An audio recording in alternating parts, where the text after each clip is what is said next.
Hello everyone, welcome back to my YouTube channel.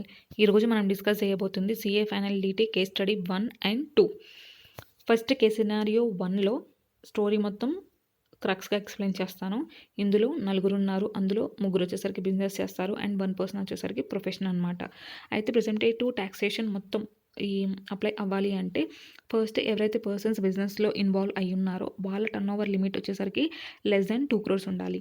And ఈ turn over లిమిట్ని మనం up to 3 crores వరకు extend చేయొచ్చు. ఎప్పుడు అంటే క్యాష్ రిసిప్ట్స్ అనేవి less than 5% of turn over ఉన్నప్పుడు మనం టర్న్ ఓవర్ని 3 crores వరకు ఎక్స్టెండ్ చేయగలం అనమాట.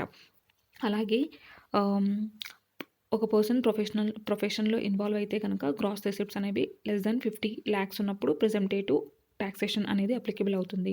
అండ్ దీన్ని మనం 75 lakhs వరకు ఎక్స్టెండ్ చేయగలము. ఎప్పుడు అంటే క్యాష్ రిసిప్ట్స్ అనేవి less than 5% of the total gross receipts ఉన్నప్పుడు 75 lakhs వరకు ఎక్స్టెండ్ చేయగలం అనమాట.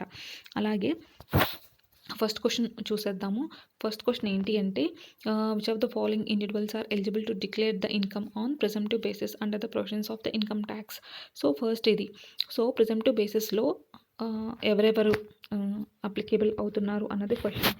సో ఫస్ట్ వచ్చేసరికి అరవింద్ ఇన్కమ్ వచ్చేసరికి 95 lakhs which is less than 2 crores కాబట్టి హీఈస్ ఎలిజిబుల్. అండ్ అర్జున్ వచ్చేసరికి తన టర్న్ ఓవర్ వచ్చేసరికి 2.88 crores. So which is more than 2 crores limit. ఇప్పుడు మనం ఈ టర్న్ ఓవర్ని 3 crores వరకు ఎక్స్టెండ్ చేయగలము. ఇప్పుడు అంటే క్యాష్ రిసిప్ట్స్ అనేవి లెస్ దెన్ 5% ఉన్నప్పుడు దీన్ని 3 crores వరకు ఎక్స్టెండ్ చేయగలము. తన క్యాష్ రిసిప్ట్స్ వచ్చేసరికి 8 lakhs అనమాట. సో 8 divided by 2.8 crores వేస్తే కనుక 2.86% వస్తుంది విచ్ ఇస్ లెస్ దెన్ 5% కాబట్టి he's eligible for 3 crores turnover అనమాట. So he's also eligible for presumptive taxation. And coming to Anand, తన టర్న్ ఓవర్ వచ్చేసరికి 5 crores which is more than the 3 crores కాబట్టి he's not eligible. తర్వాత coming to Akash, తిను profession చేస్తాడనమాట. So gross receipts check చేస్తాము. 52 lakhs which is more than 50 lakhs. ఇప్పుడు దీన్ని మనం 75 lakhs వరకు ఎక్స్టెండ్ చేయగలము. ఎప్పుడు అంటే క్యాష్ రిసిప్ట్స్ లైక్ 2 lakhs అనేది లెస్ దెన్ 5% ఉన్నప్పుడు మనము 75 lakhs వరకు ఎక్స్టెండ్ చేయగలము. సో 2 divided by 52 into 100 వేస్తే కనుక 3.85% వస్తుంది విచ్ ఇస్ లెస్ దెన్ 5% కాబట్టి ఆకాష్ కూడా ఎలిజిబుల్ అనమాట. సో అదర్ దెన్ ఆనంద్ మిగతా ముగ్గురు eligible. And coming to second question, which of the following individuals have to mandatorily get their books of accounts audited under section 44AB అంటున్నాడు. So first ఏంటి అంటే నువ్వు ప్రెజెంటేటివ్ taxation opt చేస్తున్నావు అంటేనే నువ్వు బుక్స్ ఆఫ్ అకౌంట్స్కి ప్రిఫర్ చేయట్లేదు అని అర్థం. సో ఆల్రెడీ ముగ్గురు ఎవరైతే ఫస్ట్ క్వశ్చన్ ప్రకారం ఎలిజిబుల్ అయ్యారో ప్రెజెంటేటివ్ టాక్సేషన్ ప్రకారము they are not mandatorily required to get books of accounts audited. And coming to Anand, తను he's not eligible for presumptive taxation కాబట్టి తన కండిషన్స్ని మనం చెక్ చేద్దాము. తను కండిషన్ 44AB ప్రకారము తనకి అట్రాక్ట్ అవుతుందా లేదా, ట్యాక్స్ ఆడిట్ అనేది అట్రాక్ట్ అవుతుందా లేదా అనేది చెక్ చేద్దాము. అయితే ఫస్ట్ టర్న్ ఓవర్ అనేది వన్స్ 1 crore ఎక్సీడ్ అయితే కనుక ట్యాక్స్ ఆడిట్ అనేది అప్లికబుల్ అవుతుంది. అండ్ దీన్ని మనము 10 crores వరకు ఎక్స్టెండ్ చేయగలము. ఎప్పుడు అంటే 2 conditions సాటిస్ఫై అయినప్పుడు. క్యాష్ రిసిప్ట్స్ అనేది ఏంటి అంటే up to 5% of total amount received ఉన్నప్పుడు అండ్ అలాగే పేమెంట్స్ అనేవి up to 5% of the total payments ఉన్నప్పుడు మనము లిమిట్ని 10 crores వరకు ఎక్స్టెండ్ చేయగలము. ఇక్కడ క్వశ్చన్లో చెక్ చేస్తే కనుక టోటల్ రిసిప్ట్స్ వచ్చేసరికి 5.5 crores ఉంది అండ్ క్యాష్ రిసిప్ట్స్ వచ్చేసరికి 27. సో 27 డివైడెడ్ బై 5.5 వేస్తే కనుక 4.91 విచ్ ఇస్ లెస్ దెన్ 5%. అలాగే క్యాష్ పేమెంట్స్ వచ్చేసరికి 22 lakhs అనమాట. అండ్ టోటల్ పేమెంట్స్ వచ్చేసరికి 4.5 crores. మనం పర్సంటేజ్ చెక్ చేస్తే కనుక 4.89% which is less than the 5% కాబట్టి సో 2 కండిషన్స్ సాటిస్ఫై అయినాయి. So only the Anand is mandatorily required to get books of accounts audit. And third question వచ్చేసరికి which is the amount of profits and gains of the business chargeable to tax in the hands of Aravind, Arjun and Anand assuming that they wish to make maximum tax savings without getting their books of accounts audited. So maximum tax సేవింగ్స్కి వెళ్తున్నారు and they don't want to get their books of accounts audited అంటేనే presumptive బేసిస్కి వెళ్తున్నారు అని అర్థం. అయితే first ఏంటి అంటే so PGBP income మనం చెక్ చేయాలి అంటే కనుక ఒక క్యాష్ రిసిప్ట్స్కి వచ్చేసరికి 8% అప్లికేబుల్ అవుతుంది. అండ్ అదర్ దెన్ క్యాష్ రిసిప్ట్స్కి వచ్చేసరికి ఏంటి 6% మనం చెక్ చేస్తామన్నమాట. ఇక్కడ మీరు చెక్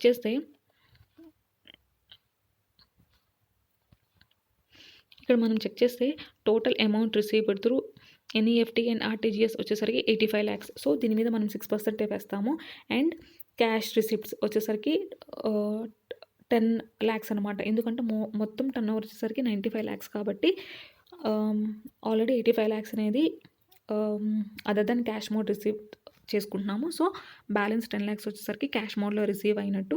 దాని మీద 8% వేస్తే కనుక 5.89 lakhs వచ్చేసరికి పీజీబీపీ ఇన్కమ్ అవుతుంది. అండ్ కమింగ్ టు అర్జున్, తన టర్న్ ఓవర్ మొత్తం వచ్చేసరికి 2.8 crores అనమాట. అందులో 2.65 వచ్చేసరికి అదర్ దెన్ క్యాష్ మోడ్లో రిసీవ్ చేసుకుంటున్నారు. సో దాని మీద 6% అండ్ క్యాష్ బ్యాలెన్స్ అమౌంట్ వచ్చేసరికి క్యాష్లో రిసీవ్ చేసుకుంటాడు కాబట్టి దాని మీద 8% వేస్తాము. సో టోటల్ పీజీబీపీ ఇన్కమ్ వచ్చేసరికి 17.1% అనమాట. అండ్ అలాగే ఇన్ కేస్ ఆఫ్ ఆనంద్, తను ప్రెజెంట్ ట్యాక్సేషన్కి అయితే ఎలిజిబుల్ కాడు కాబట్టి ఏదైతే తను profits and gains as per books of accounts under section 44A అంటే 30 lakhs అనమాట. ఆల్రెడీ క్వశ్చన్లో ఏదైతే ఇచ్చాడో దాన్ని మనం డిఫాల్ట్గా తన పీజీబీపీ ఇన్కమ్గా చూపిస్తామన్నమాట. అది థర్డ్ క్వశ్చన్కి ఆన్సర్. అండ్ ఫోర్త్ క్వశ్చన్ వచ్చేసరికి would you answer change in case bill books of accounts కనుక ఆడిట్ చేయించుకోవాలి అనుకుంటే కనుక ఆన్సర్ చేంజ్ అవుతుందా అని అడుగుతున్నాడు అనమాట. Basis of MCQ 3. సో డెఫినెట్గా చేంజ్ అవుతుంది. ఇన్ కేస్ ఆఫ్ అరవింద్ వచ్చేసరికి తను బుక్స్ ఆఫ్ అకౌంట్స్ ఆడిట్ చేయించుకోకపోయినా తన టర్న్ ఓవర్ అనేది 5.89 lakhs. మీరు క్వశ్చన్ పాయింట్ నెంబర్ 8లో చెక్ చేస్తే కూడా 44A ప్రకారము తన టర్న్ ఓవర్ వచ్చేసరికి తన పీజీబీపీ ఇన్కమ్ వచ్చేసరికి 5.9 lakhs కాబట్టి. So in case of Arvind అయితే చేంజ్ అవ్వదు. But in case of Arjun మీరు చెక్ చేస్తే కనుక తన ట్యాక్స్ ఆడిట్ ఆప్ట్ చేసుకుంటే కనుక 15.50 lakhs ఉంటుంది. అండ్ అలాగే తన ట్యాక్స్ ఆడిట్ చేయించుకోకపోతే కనుక 17.1 lakhs అవుతుంది. సో చేయించుకోవడం వల్ల తను ట్యాక్స్ లిమిట్ అనేది తగ్గిపోతుంది కాబట్టి సో డెఫినెట్గా అర్జున్ కేసులో ఇంపాక్ట్ అయితే ఉంటుంది. And what is the due date of the filing of return? ఎవరైతే ట్యాక్స్ ఆడిట్కి ఎలిజిబుల్ అవుతారో సో వాళ్ళ కేసులో వచ్చేసరికి ఏంటి అంటే డ్యూ డేట్ వచ్చేసరికి 31st October. And in other కేసెస్లో వచ్చేసరికి ఏంటి అంటే 31st July అనమాట due date of the filing of the return. And coming to case scenario 2, same ఇది కూడా ప్రెజెంటేటివ్ బేస్గానే ఉంటుంది. కాకపోతే ఇక్కడ ఏంటి అంటే ఫస్ట్ కేస్ సినారియోలో మనం ఇండివిజువల్స్ని చెక్ చేసాము. సెకండ్ కేస్ సినారియోలో ఏంటంటే అదర్ దెన్ ఇండివిజువల్స్ అంటే ఫర్మ్, LLP, సో ఇలాంటి డిఫరెంట్ పర్సన్స్ని బేస్ చేసుకొని చెక్ చేస్తామన్నమాట. అయితే ఏదైనా కానీ ఒక business like which is involve in flying hiring and leasing of the goods carriage ఉంటే కనుక మనం చెక్ చేయాల్సిన కండిషన్స్ ఏంటి అంటే ఆ person less than 10 vehicles hold చేస్తూ ఉండాలి. అండ్ మెయిన్గా వెయిట్ అనమాట. వెయిట్ ఏంటంటే గ్రాస్ వెయిట్ అనేది 12 tons ఉంటే లేదా 12,000 kgs అనమాట. సో దాన్ని మనం హెవీ గూడ్స్గా కన్సిడర్ చేస్తాము. అలాంటి కేసెస్లో మనకి పీజీబీపీ ఇన్కమ్ ఎలా క్యాలిక్యులేట్ చేస్తాము అంటే 1,000 rupees into weight in tons. అలాగే ఓనర్షిప్ అనమాట based upon months, full month లేదా పార్ట్ ఆఫ్ ద మంత్ని మనం కన్సిడర్ చేస్తామన్నమాట. In case of other goods like light weight goods అనమాట. అలాంటి కేసులో ఎంత పీజీబీపీ ఇన్కమ్ వస్తుందంటే 7,500 ఇంటూ ఓనర్షిప్ మంత్స్ అనమాట. సో దీని బేస్గా మనం పీజీబీ ఇన్కమ్ అయితే క్యాలిక్యులేట్ చేస్తాము. సో ఇది డిఫరెంట్ కేస్ అనమాట. సో 1 by 1 చదువుకుంటూ వెళ్దాము. ఫస్ట్ ఏంటి అంటే which of the following entities are eligible to declare the income on the presumptive basis? First ఏంటంటే ప్రిసంప్టివ్ బేసిస్లో ఇన్కమ్ డిక్లేర్ చేయాలి అంటే LLP డిఫాల్ట్గా ఇన్ఎలిజిబుల్ అనమాట. అసలు LLPకి అప్లికబుల్ అవ్వదు. సో ఈ PQ అండ్ కంపెనీ ఏదైతే ఉందో అది ఎలిమినేట్ అయిపోయింది. And in case of AB వచ్చేసరికి తన టర్న్ ఓవర్ లిమిట్ వచ్చేసరికి 200 lakhs అంటే 2 crores అనమాట. So eligible. అండ్ అలాగే ఫోమ్ వచ్చేసరికి ప్లయింగ్ అండ్ హైరింగ్లోకి వెళ్ళింది అండ్ అది less than 10 vehicles హోల్డ్ చేస్తుంది కాబట్టి సో ఏదైతే టర్న్ ఓవర్ ఏదైతే ఉందో అది ఎలిజిబుల్ అనమాట. సో LM అండ్ కంపెనీ కూడా eligible. And in case of XY company interior డెకరేషన్లో ఇన్వాల్వ్ అయ్యింది కాబట్టి గ్రాస్ రిసిప్ట్స్ వచ్చేసరికి అంటే ప్రొఫెషన్ అనమాట. సో 50 lakhs కాబట్టి ఇట్ ఈస్ ఎలిజిబుల్. తర్వాత what is the business income to be declared? Maximum tax సేవింగ్స్కి వెళ్ళాలనుకుంటున్నారు. అలాగే బుక్స్ ఆఫ్ ద అకౌంట్స్కి ఆడిట్ చేయించుకోవాలి అనుకోవట్లేదు. So AB and PQ.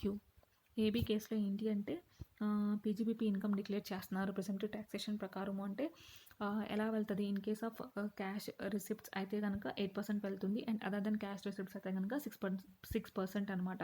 So 0.4 ప్రకారం 150 lakhs అండ్ 0.6 ప్రకారం 20 lakhs. సో మొత్తం 170 lakhs మీద 6%.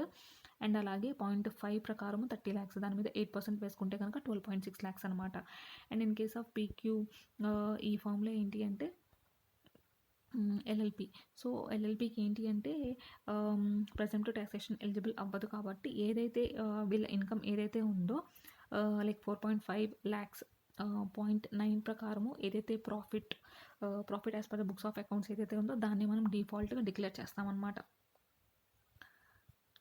And what is the business income to be declared by the element company as per for the assessment year 25-26, assuming that the firm wishes to make the maximum tax savings without getting their books of accounts audited. So L&M company కేసులో అడుగుతున్నాడు. So same ఈ company కూడా ఈ కేసులో ఎలా calculate చేస్తాము అంటే బేస్గా calculate చేస్తామన్నమాట. సో మీరు ఇక్కడ చెక్ చేస్తే కనుక వెహికల్ 0.10 ప్రకారము 10 వెహికల్స్ హోల్డ్ చేస్తున్నాడు, విచ్ ఇస్ లెస్ దెన్ 10% కాబట్టి which is less then 10 vehicles కాబట్టి సో ఎలిజిబుల్ అనమాట. అండ్ అలాగే ఇప్పుడు మనం హెవీ గూడ్సా లేకపోతే లైట్ గూడ్సా అనేది చెక్ చేస్తాము డిపెండింగ్ అపాన్ వెయిట్ అనమాట.